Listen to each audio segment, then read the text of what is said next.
Hello mga papandayan, ngayon i-share ko sa inyo ang paano magluto ng dread. Dread ang tawag nila dito sa yung saluna or doon naman sa ibang bansa ang tawag ay mareg kasi tulad nung nasa Kuwait ako. Ang tawag ko sa ganitong luto ay mareg. Nung nandito na ako sa UAE, ang tawag dito ay saluna. O yung saluna na manok. Depende kung anong gusto ng amo nyo.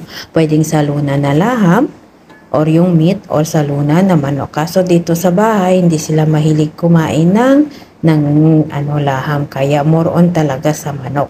Tapos ito siya guys, pag niloto mo ito, kailangan yung tomato paste. O, lulutuin mo siya ng maayos. Yung tipong lalabas yung oil ng tomato paste, saka mo ihalo yung manok at saka yung gulay. Kasi pag ganun ang mangyari mga papadayan, no, ang sarap ng luto mo. Yung tipong maghahalo talaga yung ingredients doon sa manok pati sa gulay. Tapos yung kubos ragag, himay-himayin natin.